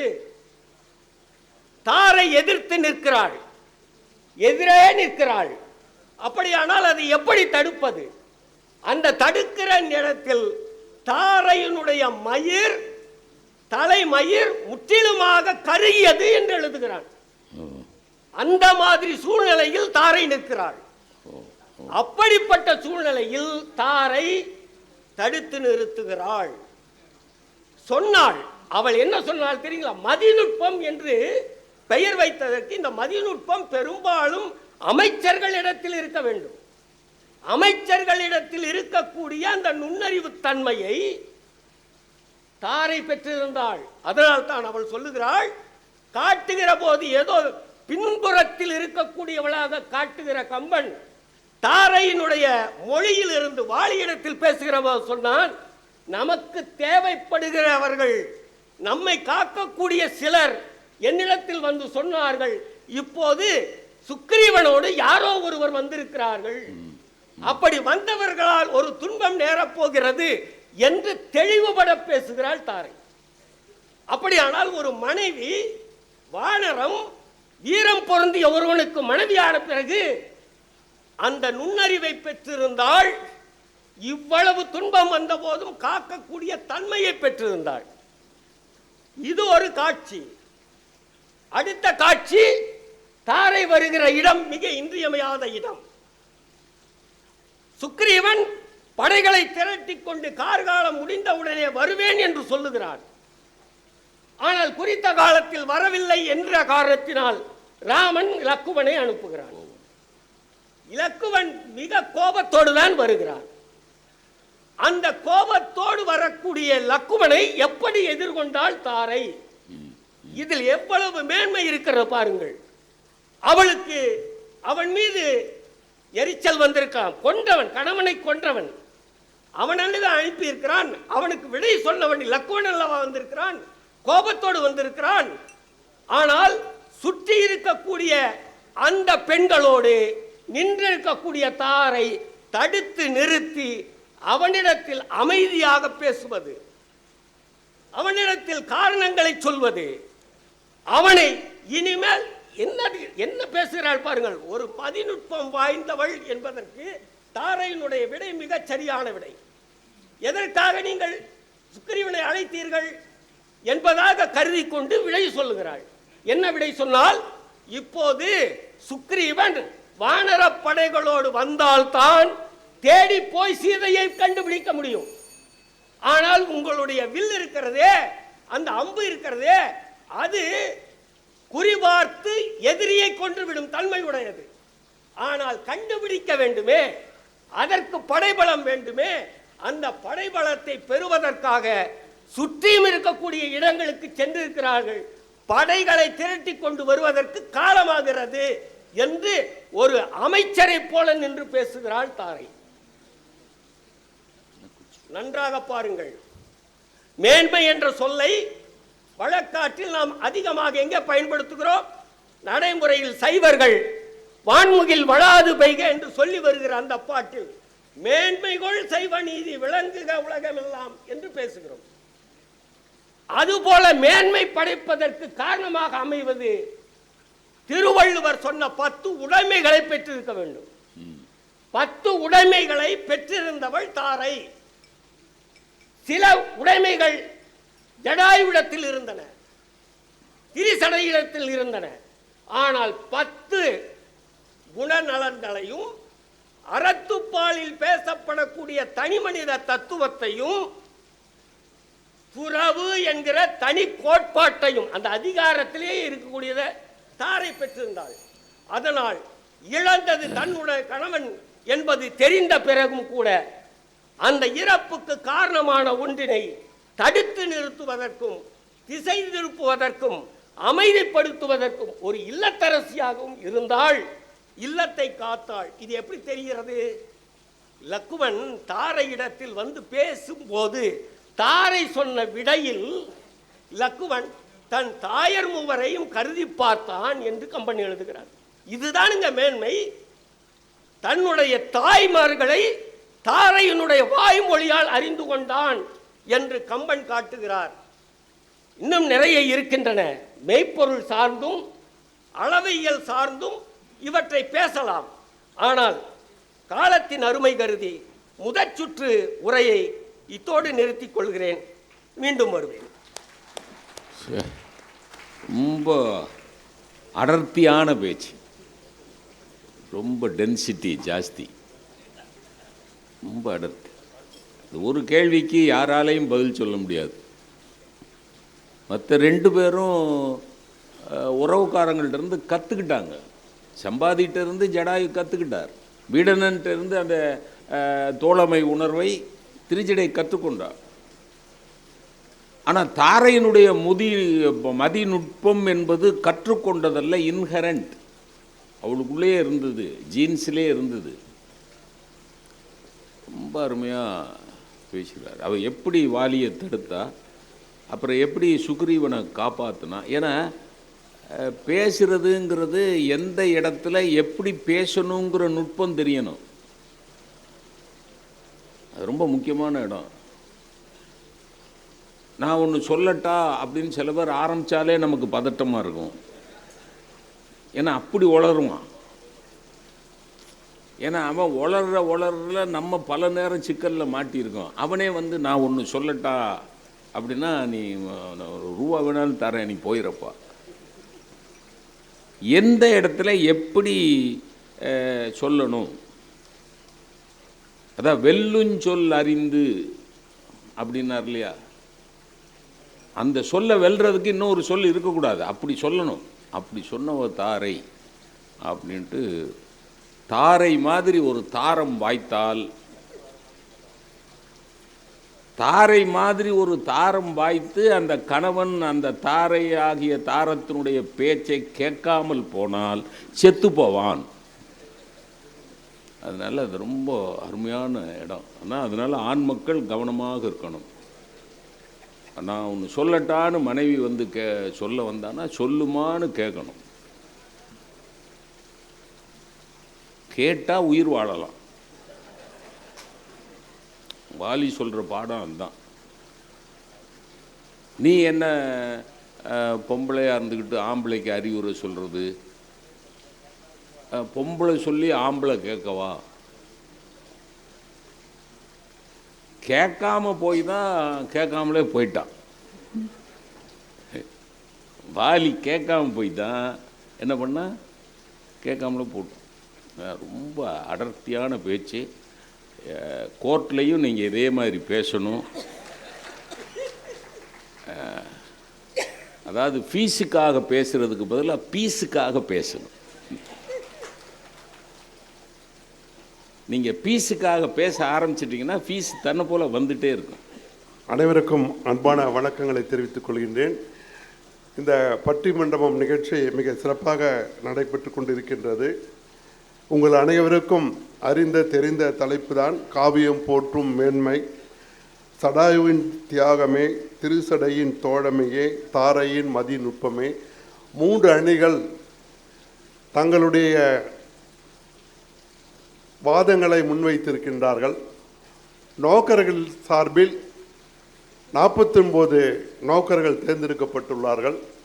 அந்த 49 நோக்கர்கள் இந்த தேர்தலில் வாக்களிக்கும் தகுதியை, உரிமையை பெற்றிருக்கின்றார்கள். இந்த தேர்தல் என்னவென்றால் 3 அணிகள் சார்பாக வாதிட்டு கொண்டிருக்கின்றார்கள். இந்த 3 அணியில் தேர்தல்னா யார் ஜெயிக்கணும்னு தான் ஓட்டு போடுவோம். ஆனால் இந்த தேர்தல் கொஞ்சம் வித்தியாசமான தேர்தல். யாரை போட்டியிலிருந்து நீக்க வேண்டும் என்று நீங்கள் உங்களுக்கு கொடுக்கின்ற ஓட்டு சீட்டில் எழுதி கொடுக்க வேண்டும். எந்த அணி வலுவான அணியாக இல்லை, அல்ல 2வது சுற்றுக்கு தகுதி இல்லை என்று நினைக்கின்றீர்களோ அந்த அணியினுடைய பெயரை உங்களுக்கு கொடுக்கின்ற வாக்குச்சீட்டில் எழுத வேண்டும். வாக்கு நடக்கும் நேரத்தில் நாங்கள் மீண்டும் உங்களுக்கு அறிவிப்போம். மொத்தமாக 49 நோக்கர்கள் வாக்களிக்க உள்ளார்கள்.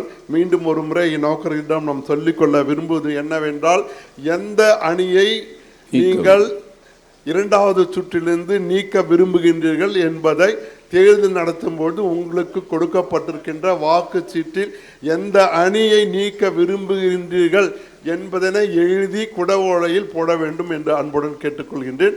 மீண்டும் பட்டிமன்றம் நிகழ்ச்சி தொடரும். யாரை நீக்கணுங்கிறத தான் நீங்கள் எழுதணும். நோக்கர்கள் யார் ஜெயிக்கணும்னு எழுதக்கூடாது, யாரை நீக்கணும். நல்ல ஒரு ப்ராட் மைண்டோட இந்த ஆளை நீக்கிருங்க அப்படின்னு எழுதி கொடுக்கணும். அது நீங்கள் ஓட்டு போடுற போது கவனமாக போடணும். நம்முடைய கோவிந்தராஜ் அவர்கள் ஜடாயுவின் தியாகமே 2வது பேச்சாளர். புதுச்சேரி கம்பன் கழகத்தின் தலைவர், செயலர் உள்ளிட்ட நிர்வாக பெருமக்களே, அறக்கட்டளை நிறுவனர் அன்பு சகோதரர் ராமலிங்கம் அவர்களே, மிகுந்த மேன்மையான பண்புகளை உடைய நடுவர் பெருந்தகை அவர்களே, பேசி அமர்ந்திருக்கிற பேச இருக்கிற பெரியோர்களே, அவையில் இருக்கிற அறிவுசால் பெரியோர்களே, தாய்மார்களே, அனைவருக்கும் வணக்கம். 3 பாத்திரங்களில் எந்த பாத்திரம் மேன்மையானது என்கின்ற ஒரு கேள்வி நமக்கு முன்னால் எழுகிறது. நடுவர் மேன்மை என்பது மேலான பண்புகள் என்ற ஒரு அருமையான விளக்கத்தை கொடுத்து இந்த பட்டிமன்றத்தை தொடங்கி இருக்கிறார். நண்பர் பால சீனிவாசன் அவர்கள் பேச ஆரம்பிக்கும் போது நான் பயந்தேன். சங்க இலக்கியம் சொல்லுது, நன்னூல் சொல்லுது, சாத்திரம் சொல்லுது, இது சமஸ்கிருதம், இது தமிழ்ன உடனே உண்மையிலே பட்டிமன்றம் சமஸ்கிருதத்தை நோக்கி தமிழ் நோக்கி போதா, திருசடியை நோக்கி போதா, தாரையை நோக்கி போதான்னு ஒரு பயம் வந்துச்சு எனக்கு. நல்ல வேளை அவர் சொன்னார், தாரையினுடைய அறிவு வாளிக்கு அந்த அம்மா சொல்கிறாங்க. எங்கே சொல்கிறாங்க? படுக்க அறையில் இருக்கும்போது சொல்கிறாங்க. உங்ககிட்ட சண்டைக்கு வரும்போது சாதாரணமாக சுக்ரீவன் வரல, ஒரு பெரிய துணையோடு வரான் அப்படின்னு சொன்னாங்க. கேட்டானா? கேட்க மாட்டான். கேட்கலையே, கேட்க மாட்டான். எனக்கு தெரிஞ்சு பொண்டாட்டி பேச்சை கேட்காத ஆள் வாலியாக தான் இருக்கும். ஏன் பால சீனிவாசன் கல்யாணம் பண்ணிக்கல அப்படின்னா, நாம் எதுக்குடா கல்யாணம் பண்ணணும், நாம் எதுக்குடா பொண்டாட்டி பேச்சை கேட்கணும்னு நினச்சி இன்னைக்கு வரைக்கும் பிரம்மச்சாரியாகவே இருக்கிறார். அப்படின்னா கம்பராமாயணம் அவருக்கு அந்த அளவுக்கு உதவி செய்திருக்கிறது.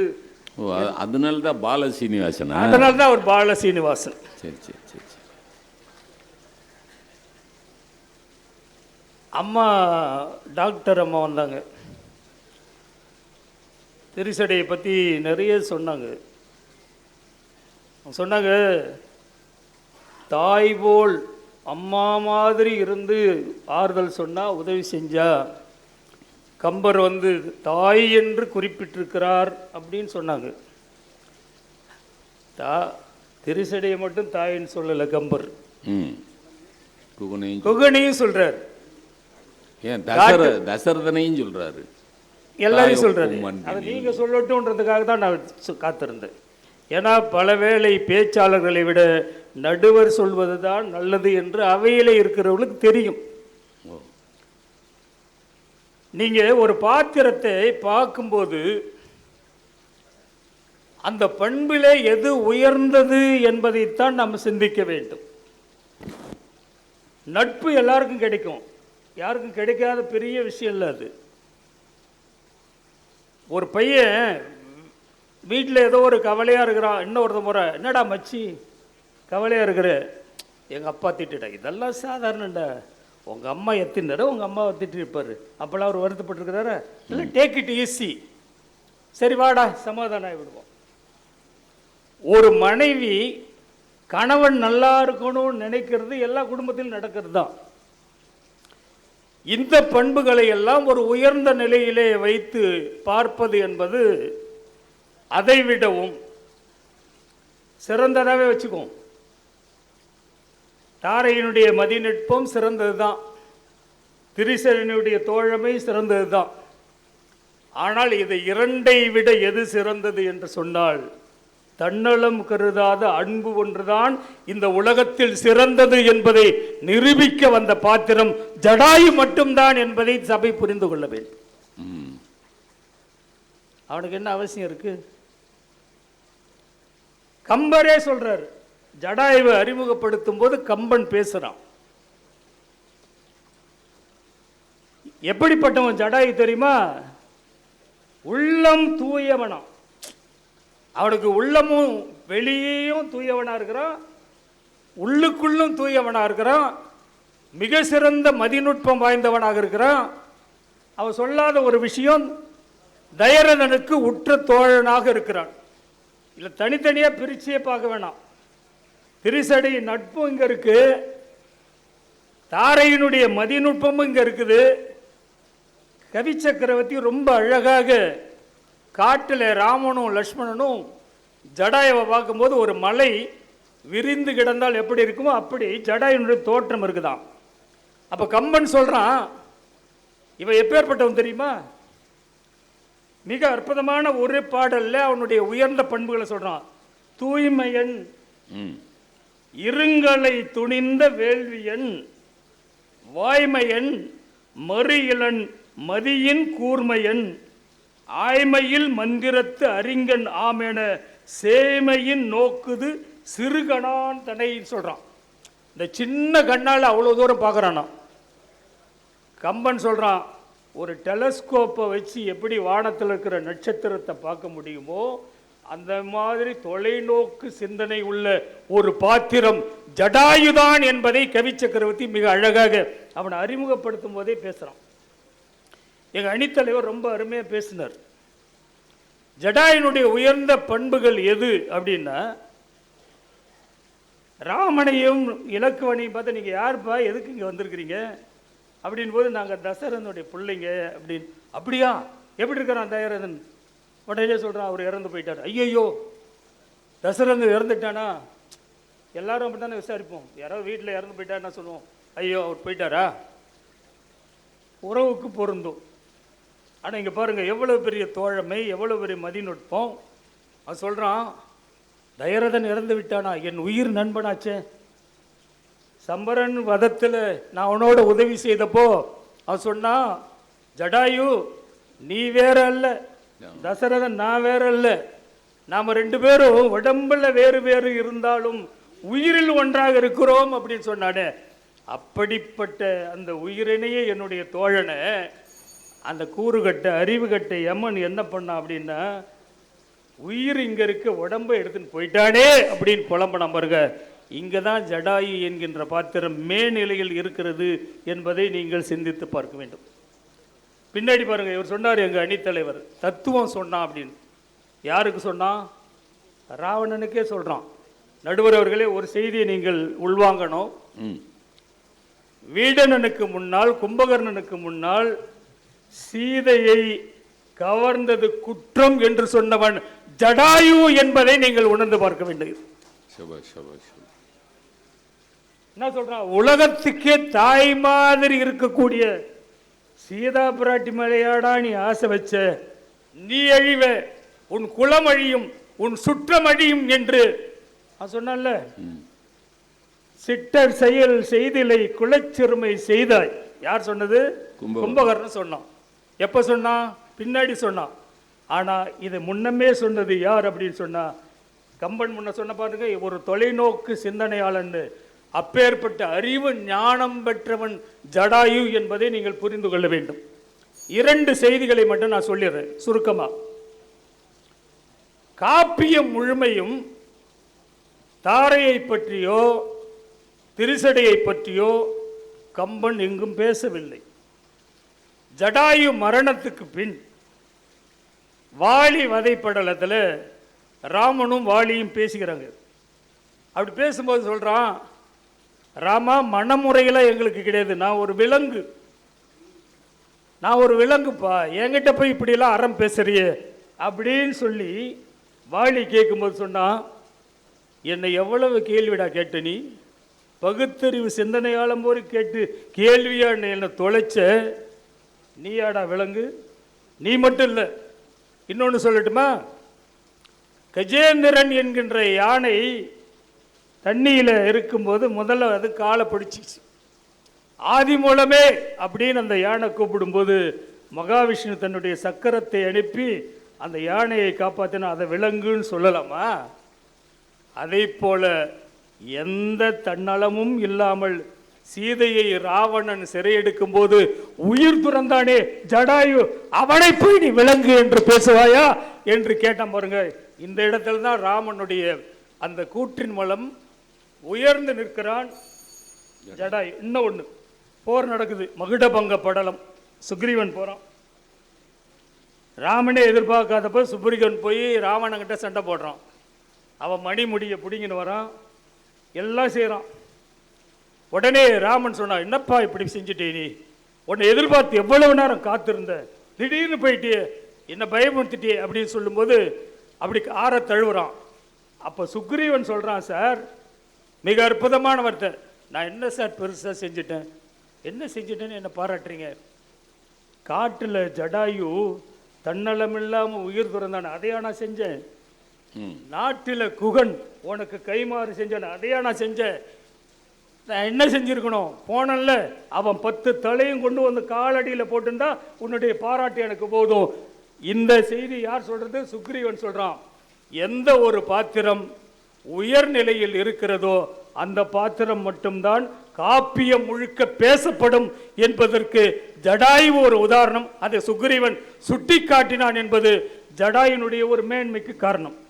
இந்த காப்பியத்தை பொறுத்த வரையில் திரிசடை தோழமை சீதா பிராட்டிக்கு ஆறுதலும் நம்பிக்கையும் தந்திருக்கலாம், நான் இல்லைன்னு சொல்ல. தாரையின் மதிநுட்பம் இலக்குவன் சீற்றத்தை தவிர்க்க உதவி இருக்கலாம், நான் இல்லைன்னு சொல்ல. ஆனால் ஜடாயுனுடைய பேரன்பும் அளப்பரிய உயிர் தியாகமும் தான் காப்பியத்தினுடைய மேன்மையை உச்சத்துக்கு கொண்டு சென்றிருக்கிறது என்று சொல்லி நல்ல வாய்ப்புக்கு நன்றி கூறி நிறைவு செய்கிறேன். நன்றி, வணக்கம்.